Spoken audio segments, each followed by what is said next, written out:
ñi ngi fii ak Ibrahima Ndiaye candidat à la mairie de Jaxaay donc Ibrahima bu ñu la doon wax pour nga présenter wu pour internautes Sénégal yoo xam ne ni que miinuñu la trop loo ñuy wax. Ibrahima Ndiaye, habitant à la commune de Jaxaay, nekk un cadre, un ingénieur commercial de formation, nekk président du mouvement des volontaires pour l'émergence du Sénégal, mouvement boo xam ne am na une forte représentativité ci Jaxaay ci Sénégal ak ci diaspora bi nekk tamit ci coalition Benno Bokk Yaakaar di soutenir l'action du président de la République mu nekk suñu leader mu nekk suñu kilifa nekk tamit président de la République du Sénégal donc Ibrahima Ndiaye jeune la boo xam ne jeune bu très engagé nekk ci commune bi ci Jaxaay Kër Massar département bi di liggéey. D'accord. Ibrahima ñu gis la ni que da nga engagé wu trop aux côtés du président de la République di koy jàppale ba prétendre yore mairie Jaxaay bi pourquoi sa ambition mairie de Jaxaay d'autant plus que dañoo gis maire yi ñu koy faral di yor ñu ci ëpp ay mag lañ xale yi dañuy raam lu bëri balaa ñuy jot ci mairie pourquoi ko nga ñëw rek defagoo sax 5 ans ci milieu bi kon di laaj mairie bi. waaw président Macky Sall dafa nekk un leader nekk koo xam ne dafa gëm jeunesse nekk koo xam ne jeunesse dafa nekk lu ko ñor te gis nañu ne commune de Jaxaay liggéey boo xam ne dañ ko fi def tey mun naa ne en termes de représentativité en termes mbooloo en termes présence politique tey mun nañ ne Jaxaay kenn ëpp ñu ko fi certes ay ndaw lañu mais dañoo gis ne kat ndaw bu loxom setee mun a bokk ak mag nag te ñun suñu loxo set na am nañu mbooloo population bi wóolu nañu keroog dégg ngeen étudiants yi ne ñoom seen candidat Ibrahima Ndiaye la dégg ngeen tamit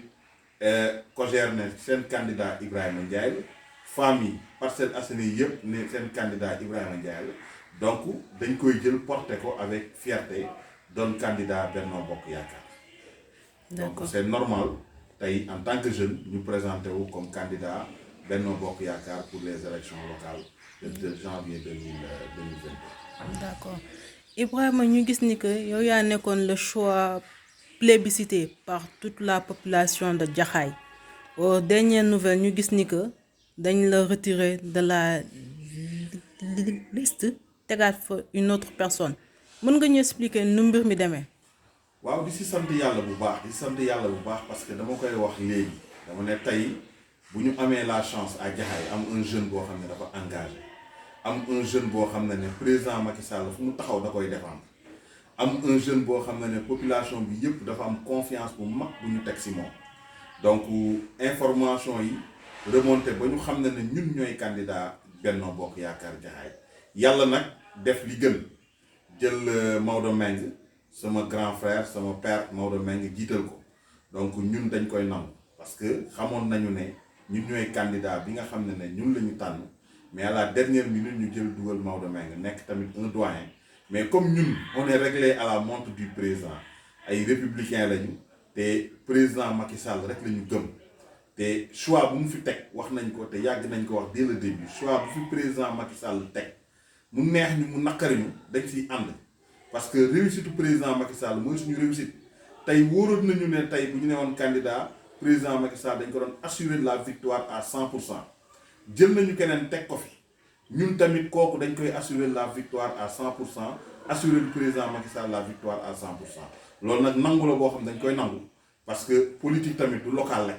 même si amoon nañu ambition bi doon maire pour changer beaucoup de choses en tant que jeune mais tey bu fi yàlla tegee keneen tamit ñun dañ koy jàppale parce que suñu gox moo ñu ñor président Macky Sall moo ñu ñor donc dañ di la wax rek ne Yacine loolu dañ koy nangu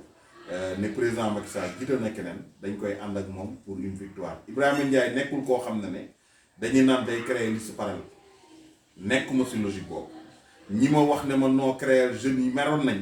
mais ñoom ñëpp dalal naa leen nee naa leen ñun suñu combat wu président Macky Sall suñu combat mooy nañu def tout ba président Macky Sall am ndam si commune bi du Ibrahima Ndiaye mooy diviser famille président Macky Sall d'ailleurs même je profite de cette occasion Mounas pour wax ne nous lançons un appel à tout le monde ñëpp la ñuy woo ñi nga xam ne ay candidats la ñu woon ñi nga xam ne dañoo ànd ak Ibrahima Ndiaye ñi nga xam ne ànduñoo ak Ibrahima Ndiaye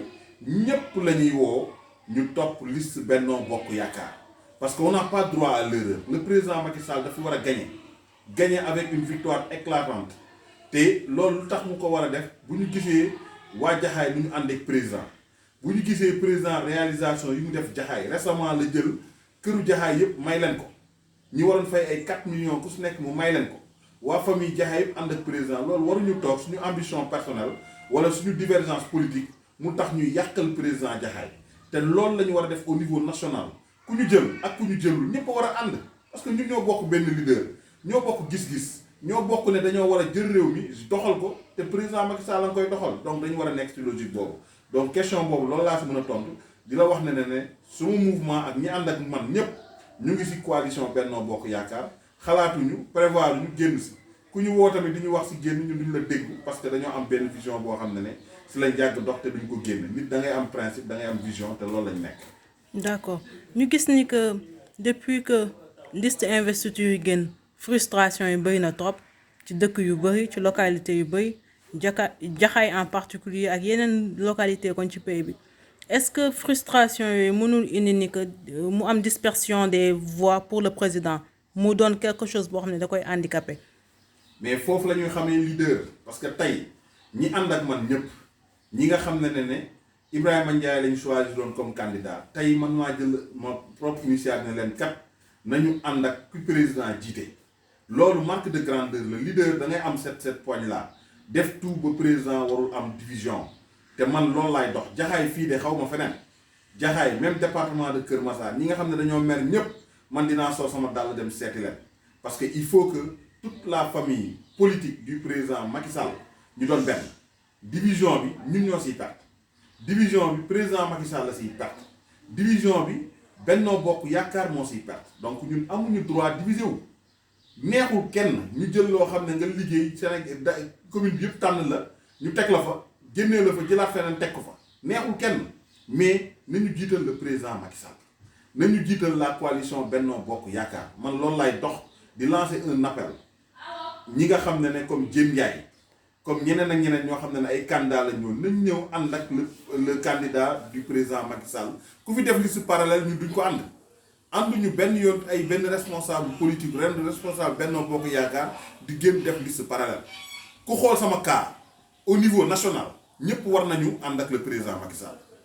ñëpp war nañu ànd ak le président Macky Sall parce que victoire bi victoire du président la victoire du Sénégal la di wax au niveau national ñi xalaat génn liste parallèle yëpp nañ ñëw dugg ci liste Benno Bokk Yaakaar parce que affaire yi du élection locale kese am na leneen ak ñeneen te yooyu waruñu ko yàq bu ñu pertee local bi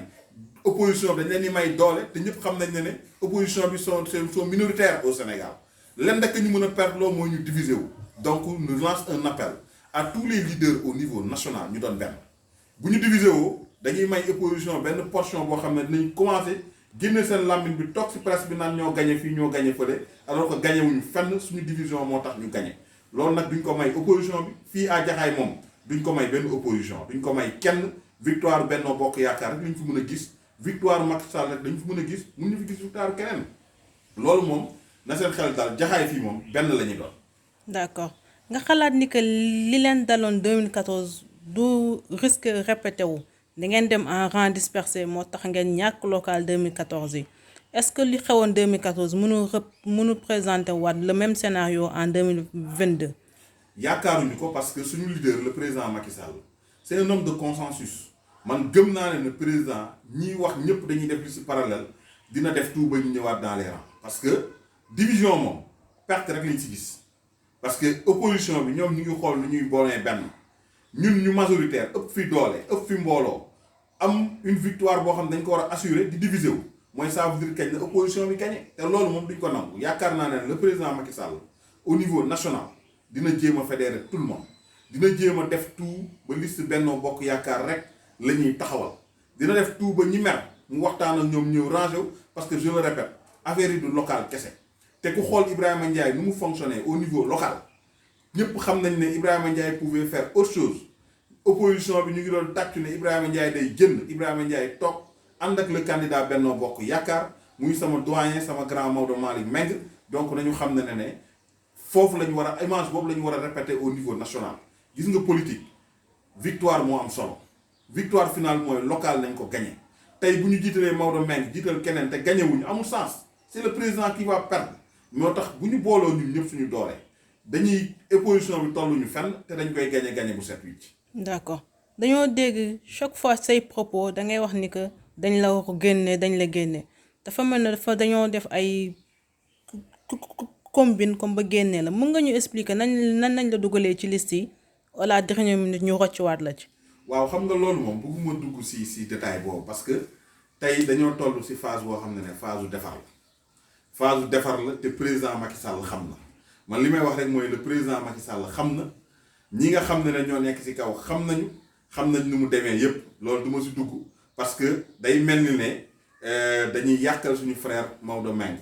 te man wax naa ko woo naa ko wax ko nee naa ko du man maay nekk koo xam ne dama lay yàqal au contraire dinaa def tout ba Benno Bokk Yaakaar gagné te président Macky Sall xam na nu mu demee te yaakaar nañ ne yu mel ni doot fi amati parce que bu dee askan bi dañoo tànn ñëpp toog wax ne diw la loolu waroon nañ ko mën a nangu donc mais comme que politique rek la mën a doon dañ koy nangu avec dignité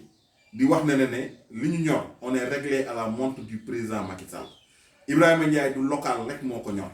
tey li nga xam ne moom la ñu bëggoon réaliser au niveau local dinañ def tout ba Maodo Meng bu ko gagné mu def ko parce que suñu programme am day nekk programme am ak sama programme muy président Macky Sall ñu présenté ko askan bi donc dinaa def tout ba mairie bi day mel ne Ibrahima Ndiaye fi newoon par le biais de nos doyen Maodo Meng dinañ ko jox programme ñi xalaat dinañ ko wax axe de développement yi nga xam ne Jaxaay moom la soxla comme hôpital réalisation centre de santé bi nga xam ne moom la ñu war a def tali et cetera programme bi nga xam ne dañ ko defoon askan bi ànd si porté ñu dinañ ko jox le doyen Maodo Meng pour que mun ko continuer di wax rek ne local rek du ambition politique donc au niveau national il y a des choses à faire pour soutenir l'action du président te ñun foofu lañu teg suñu tànk on va continuer la massification du parti la massification du mouvement au niveau national ba nga xam ne président Macky Sall fu mu tourné dina gis des jeunes comme Ibrahima Ndiaye yi taxaw ne ko kat fii yaa fi ne te dinañ la jàppale pour nga gën a am ndam. D'accord choix yi président def c'est contesté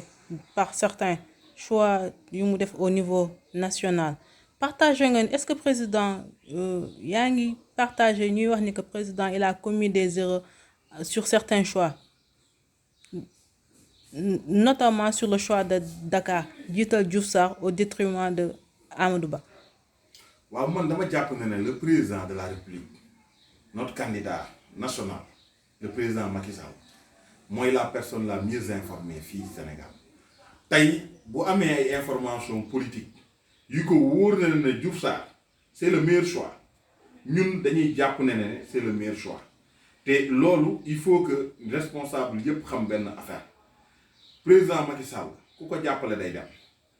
candidat bu mu teg incha allahu rabbi au niveau de Dakar opposition mënu fi gagné xalaatu fi sax gagné parce qu'on est majoritaire je le dis que gars yi li ñuy wax yépp xam nañu kan mooy kan. Yewwi Askan Wi on dit que ñoom ñooy favori de. non loolu wax la xam nga tey. parce que Barth ñu ne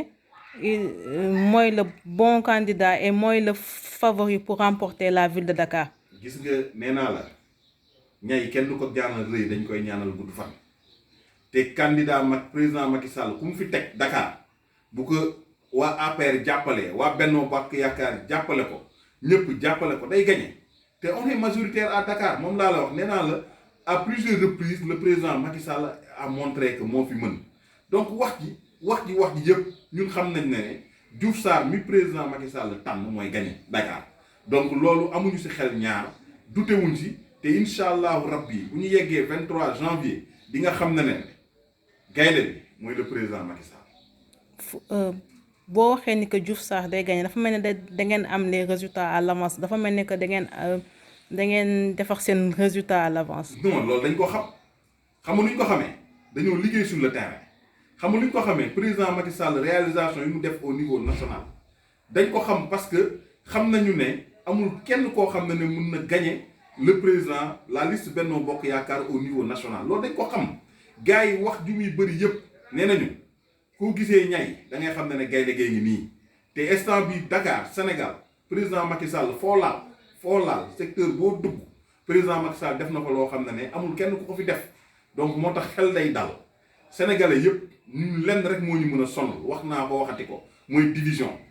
bu ñu divisé wu dañuy may portion de chance à l'opposition l'opposition war ñu ko may dara te il faut que ñu def une élection révolutionnaire c'est-à-dire résultat yi musul am Sénégal daf fi war a am ndax président lu mu def Sénégal amul kenn ku ko fi def donc ñoom Diouf Sarr ak ñeneen ak ñeneen ñëpp ñi àndul ci choix bu Diouf Sarr yëpp man benn message rek laay lancé au niveau national waxati ko nañu doon benn gis nga bu ñu doonee benn ñëpp jàppale président ñu xam ne affaire du élection locale kese bu soobee suñu borom dañuy am victoire bu mag boo xam ne dina weesu sax suñu njort. d'accord ñu gis ne ni que Dakar mooy doon la mère des batailles yaakaaroon ni que ak ascension ak amour bi Dakar waaye am ci Barthélémy Diaz ak Khalifa Sall du leen porter préjudice. nee naa la élection présidentielle yi passé Dakar dañ ko gagné élection législative yi tamit même chose c'est-à-dire Dakar ak lépp lu munti am ñun xam nañu ne président Macky Sall mbër yu mu fay teg ñooy gagné donc Barthélémy Diaz newul koo xam ne ñun daf ñoo jaaxal parce que comme je l'ai dit on est pratiquement jeune ñun xamante nañ mais gis nañ Diouf Sarr liggéey bu mu def ci Covid bi ñëpp gis nañ ko gis nañ Diouf Sarr liggéey bu mu def Yoff ñëpp gis nañ ko Diouf Sarr actuellement man je me dis que c'est le meilleur choix pour Dakar ak lu ñu mënti wax c'est le meilleur choix pour Dakar te incha allahu rabbi victoire Dakar moom newul loo xam ne dañ koy dute ñun kañ li ñuy xaar mooy l'histoire nationale te loolu pour ñu gën ko mën a am mu gën a yaatu il faut que ñi nga xam ne dañoo xalaatoon ne dañ leen investir te investir leen ñu ñëw ànd dans la coalition Benno Bokk Yaakaar loolu rek moo ñu mën a sonal bu fekkee division bi amul mais bu fekkee dañoo doon benn victoire dafa taxaw ba mu leer nañ. d'accord ñu gis ni que au sein de la coalition seeni alliés yu bëri dañ leen mere dañoo ne da ngeen jël liste yëpp tabb fa waa APR bàyyi seen alliés est-ce que frustration yooyu mënul leen jural ay vote sanction. non vote sanction mënul am parce que dama koy wax dama ne liste yëpp dañ ko waxtaanee si convergence des leaders donc conférence des leaders ñoom dañoo waxtaan tab peut-être ay quelques changements près moo fi mën a am li gars yi wax comme Jaxaay exemple mais ñun gëm nañu ne alliés yi tamit dafa am lu may wax rek mooy du local kese am na yeneen ak yeneen yoo xam ne war nañ ko teg am na yeneen ak élection législative yi mu ngi ñëw élection au conseil yi mu ngi ñëw ak yeneen mu ngi ñëw ñooñ dañ leen di wax rek dañ def tout ba doon benn parce que am na ay villes yoo xam ne tamit ay alliés lañ fa teg boo demee Thiès Diankoba Diattara lañ fa teg ak ñeneen ak yeneen am na villes yoo xam ne ay alliés lañ fa teg te ñoom ñu ngi doxal donc ku si nekk daal am na foo xam ne sant nañ ne fii kat yaa fa mën ñu teg la fa c'est-à-dire le président Macky Sall dama lay wax toujours ne la c'est la personne la mieux informée au niveau national te tey choix yu muy def choix yi loo xam ne choix yu réfléchi la te moo tax ñun ñëpp dañoo war a nekk des gens yi nga xam ne dañoo gëm Benno Bokk Yaakaar des gens yoo xam ne président Macky Sall moo ñu ñor bu ñu xool les têtes ñu fay jiital nañu xool ñi nga xam ne président Macky Sall loolu la def au niveau de ces localités là donc foofu tamit la ñuy lancer un appel aux citoyens ñu xam ne président Macky Sall lu mu réaliser su commune am pour une continuité nañu jàppale candidat Benno Bokk Yaakaar parce que les meilleurs candidats ñeneen ñi wax rek lañ fi nekkee defuñu fi dara lu dul wax opposition boo xam ne wax rek moo fi am te koo si gis bu critiquer tey suba ngoon gi mu xool leneen lu muy def. d'accord ñu gis ni ne que une ville importante boo xam ne président bëgg na ko gagner muy Ziguinchor mu tabb fa Benoît Sam au détriment de son allié Abdoulaye Baldé choix boobu ñu bëri critique ko ñu ñëw gis ni que démb Ousmane Sonko def na déclaration ne moom mooy doon candidat Yewwi Askan Wi à Ziguinchor est-ce que le fait que ngeen le fait que président trahir Baldé teg fa Benoît Sam ak tamit Sonko ñëw ne moom mooy doon candidat Yewwi Askan Wi est-ce que déjà anéantiru leen comme ba pare. non foofu man je l'ai dit président bu defee choix rek am na lu tax am na les renseignements base bi ñan ñoo fa majoritaire donc Benoît Sam buñ ko fa tegee président xam na lu tax mu teg ko fa te dama koy wax Benno Bokk Yaakaar bu ñu doonee benn ñi nekk Ziguinchor ñëpp bu ñu doonee benn Sonko du gis picc parce que Sonko déjà l'exemple est là man yàgg naa wax ne Sonko c'est une personne boo xam ne kii bi que des contre-vérités c'est une personne boo xam ne gëmul lu muy wax moo fi toog fii ñëpp dégg ko mu ne moom du nekk candidat à Ziguinchor mu toogaat ba mu nekk ko dédiraat boppam ne candidat Ziguinchor la kooku boo ko joxee réew mi koo xam ne day wax di waxe koo xam ne lu muy wax gëmu ko di laaj mairie waxuma sax mairie kooku waa Ziguinchor ñoo war a am seen fulawu bopp xam ne waa ji wax du waxkatu dëgg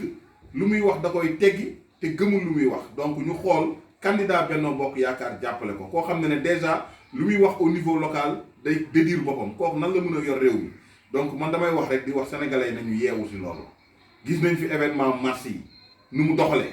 koo xam ne il appelle la population à l'insurrection koo xam ne day toog naan Ziguinchor opération de sécurisation bu fi amoon pour moom la kooku kon gëm naa ne mënul yor réew mi nitu fitna la te yaakaar naa ne léegi nit ñi yeewu nañu xam nañu man gëm naa ne Ziguinchor victoire bu mag lañ fay am victoire bu mag a mag lañ fay am ndax nit ñi léegi yeewu nañu koo xam ne lu muy wax gëmu ko nit ñi yeewu nañu gëm naa ne Benoît Sambou déjà maa ngi koy wax monsieur le maire parce que gëm naa ne mooy gagné foofu. d'accord ñu gis ne que Ousmane Sonko ci présidentielle yi score fleuve soviétique kon la def à Ziguinchor avec plus de 74% kon des voix te population Ziguinchor bi jox nañ ko bopp trop est-ce que jax na Benno Bokk Yaakaar est-ce que jax na Benno Bokk Yaakaar def campagne. man gëw ma ne jox nañ ko bopp gëw ma ne nit ñi da leen kon induire en erreur mais léegi yi ñu yeewu nañu déjà action yu muy posé rek action yoo xam ne xeex taal réew mi la action yoo xam ne day wax waxet action yoo xam ne toog fii ne man candidat du ma candidat à Ziguinchor ñëwaat ne candidat la à Ziguinchor loolu rek doy na pour nit ñi xam ne kii du waaj. est-ce que tiitalu leen. tiital bu demee nan. Sonko de ñëpp commencé nañ ko woowee monsieur le maire. waaye na nekk monsieur Adji Sarr na dem nekk monsieur Adji Sarr ndax loolu dossier boobu la war a régler d'abord dossier boo xam ne dañ ko tuumal dossier boo xam ne toog taal réew mi bëgg yëngal réew mi la fi nekkee na dem régler dossier boobu ba pare man je le dis Sonko du référence pour jeunesse bi Sonko du référence ñi ànd ak moom xamuñu mais yaakaar naa ne léegi nit ñi xam nañu jeunesse bi xam nañu du référence di wax ne Ziguinchor yeewu nañu man déjà monsieur le maire boobu noonu dama koy wax Benoît parce que gëm naa ne day gagné bu écrasante à Ziguinchor. d'accord ñu gis ni que depuis événement mars yi Sonko dafa am ascendance psychologique ci waa Benno Bokk Yaakaar nit ñi dem bay wax sax Sonko dafa dem ba am benn dominance psychologique bu mu def ci président Macky Sall moo tax lu ko neex def donc loolu moo tax da ngeen koy sóor lu bay te tamit daf leen tiital te tamit xam ngeen ni que Sonko élection yu mu dugg da koy gagné kon looy tontu ñooñu. non loolu moom man gëwuma ko gis nga dama koy wax nee naa la Sonko c'est le cadet de nos soucis xaw ma feneen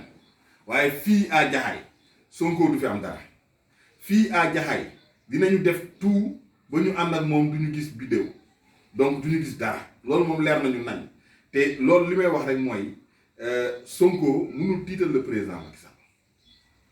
mënul tiital le président Macky Sall ndax defu fi dara Sonko lenn la fi def lu mu def gën a yomb jéem a taal réew mi wax jeunes yi génn leen ci clavier bi manifester opération de sécurisation Ziguinchor pour jàpp ko la alors que li mu doon def moo ko def ci bakkanu boppam ñu accuser ko tuumal nañ la tuumaluñ la demal leeral nga ne du ma dem ba pare bëgg ne kooku mooy suñu référence. ñun jeunesse bi. moom mi ngi wax ni que nañu gaawal procès bi. déedéet moo daw procès bi Sonko moo daw procès bi bañ ko woowee bu wuyu woon wax ji jeex na bu yàgg ñun waxuñu ne moo def waxuñu ne deful mais yaa def nga am defoo demal wuyu nga ne wuyu ma léegi loolu luñ si mën di taal réew mi pousser jeunesse bi à l'insurrection di wax ne appel à l'insurrection Ziguinchor opération de sécurisation bi armée bi def foofu noonu pour préparer son arrestation kooku du référence askan bi man xaw ma fan dama ne fii Jaxaay fii Kër Massar dinañu def tout ba Sonko du fi am dara du gis dara te lu ñuy naan moo téye jeunesse bi loolu dinañ ci xam dara ci local yi di ñëw man xaw ma fan de waaye fii dina gis ne la jeunesse est organisée déterminée à une victoire du candidat Benno Bokk Yaakaar à Jaxaay loolu moom suñu xel dal na ci bu baax a baax. d'accord ñu gis ni que local yi daf leen tiital trop trop trop trop trop trop est-ce que nekkul day définir seen avenir politique surtout seen leader Macky Sall. non loolu gëwuma ko parce que mënuñu tiital parce que wax naa la léegi ne la boo jëlee ville yu bëri ñun ñoo fa majoritaire ville yu bëri ñi fay xëccoo nekk tête de liste yi di wax ñooñu c'est des candidats Benno Bokk Yaakaar tey da lay wóor na ne candidat Benno Bokk Yaakaar yooyu noonu bu ñu booloowee le président Macky Sall day gagné commune yëpp loolu leer nañu ñun suñu seul adversaire mooy suñuy division loolu rek mën a nekk suñu problème suñu division mooy suñu adversaire te loolu lay lancer un appel ñu def comme man nu ma def comme jeune Ibrahima Ndiaye nu mu def xam na ne fii am na fi doole jaxaay am na fi doole bu xam ne kenn weddiwu ko mu nangu respecter choix wu président de la république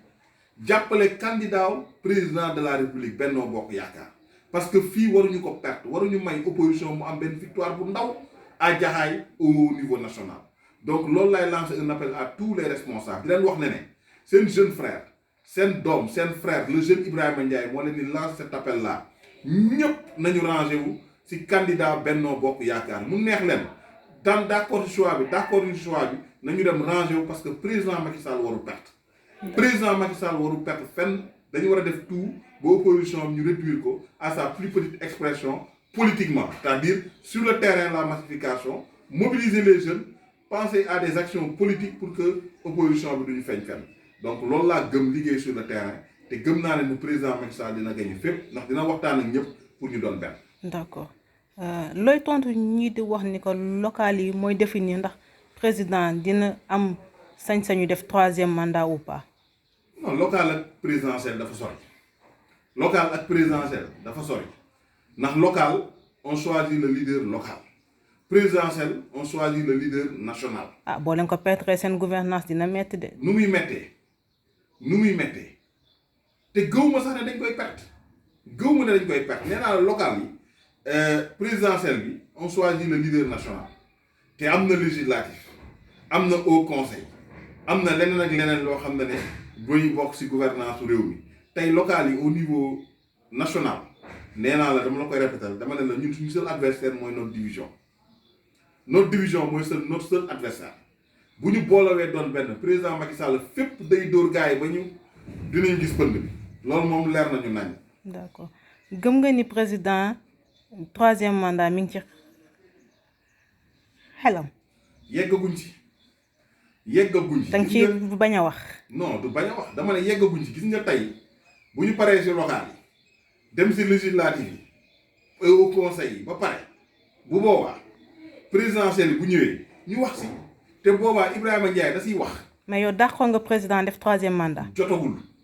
wax jooj noonu bu ci jotee dañ ciy wax ba mu saf sàpp. mais bu président waxoon day def 3e mandat yow la mooy doon sa position. position bi ma la wax mooy yeggaguñ ci gis nga instant bi suñu focus xam nga mooy lan nu ñuy def ba véhiculer les réalisations du président Macky Sall nu ñuy def ba wan nit ñi ne. président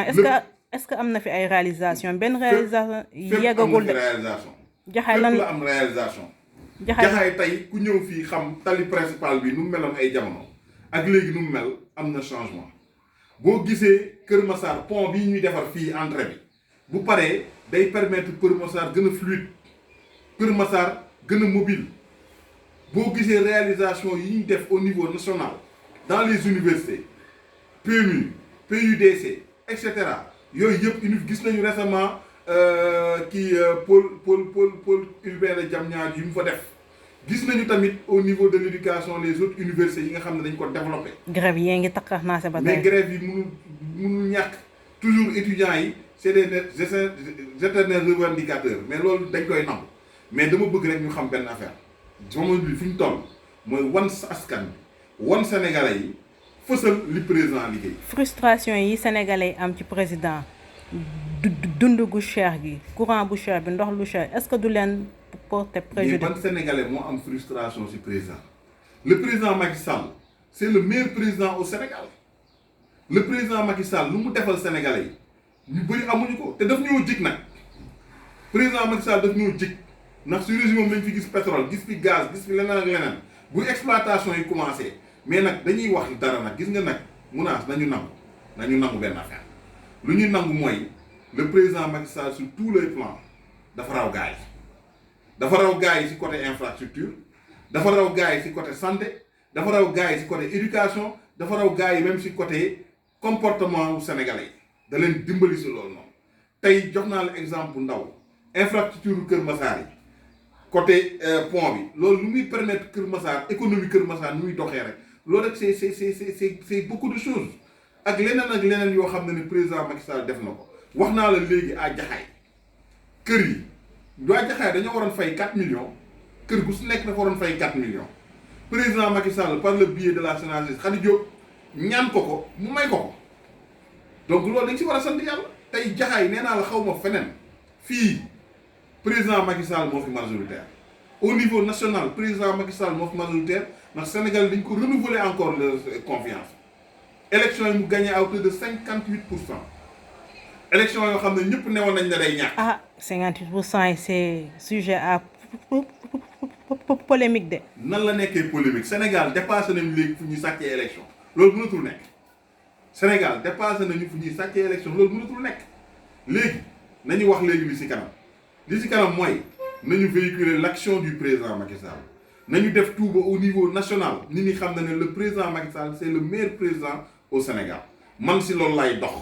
li may dox mooy le président xam na ne au niveau local au niveau national fu mu tourner dina gis jeune bu taxaw boo xam ne da koy xeexal wanal ko réalisation wan ko ne fii liñ fi def Kër Massar li nga may Kër Massar rek loolu dafa rëy département de Kër Massar loolu dañ koo yàgg xeex yàgg ko ñaan Pikine bu nekkee 1,2 million d'habitants Kër Massar rek nekk 600,000 habitants kooku doy na département nga boole si Jaxaay boole si yeneen ak yeneen loolu doy na département moo tax président Macky Sall Kër Massar amuñu fayam Kër Massar amuñu fayam ba mu ñu mayee département te loolu dinañ ko wan ne ko kontaan nañ si yow si élection yii lañ ko koy wane dinañ ko wan ne ko victoire bi dañ la koy assurer au niveau départemental dinañ ko wan ne ko Kër Massar d'accord nañ ci choix bi nga xam ne moom nga def département Kër Massar donc di ko sant bu baax di ko wax ne ko Kër Massar bu tëddee na nelaw xaw ma fan de waaye fii bu tëddee na nelaw Ibrahima Ndiaye investir ko ñàkk ko investir day battre campagne pour le président Macky Sall dina def tout ba département bi yëpp ñu gagné si incha allahu rabbi. d'accord Ibrahima sa dernier mot ak lay wax militant yi. li ma leen wax rek ce matin nee naa leen politique question de choix la te metti woon na trop ce matin ba ñu amee confirmation ne Ibrahima Ndiaye nekkatul candidat Benno Bokk Yaakaar à Jaxaay metti woon na trop mais yaakaar naa ne rassuré naa leen nee naa leen ñun dañuy liggéey pour le président Macky Sall te liggéey bi du question ne local yi rek moo ñu tax a ñor nañu def tout ba président gagné fii avec une victoire éclatante su ànd ak suñu frère Maodo Malick Meng mi nga xam ne moom lañ fi jiital te loolu je l'assume wax naa ko waxati ko donc di lancer aussi un appel ñeneen ñi nga xam ne ñu naan dañuy génn def liste parallèle di leen wax ne munoo ànd ak nit ba pare di ko xeexal mu lay jàppale nga ne non da ngay génn dem def liste parallèle loolu ànduma si damay naan na ñëpp ñëw ci coalition Benno Bokk Yaakaar ñu assurer le président une victoire bu rëy Jaxaay assurer ko département bi assurer ko national bi donc loolu laa am message bu may lancer un appel di wax ne fii moom dañoo bëgg président ñëw fii nu mu gën a gaawee Jaxaay namm nañ la. D'accord Ibrahima merci beaucoup. jërëjëf.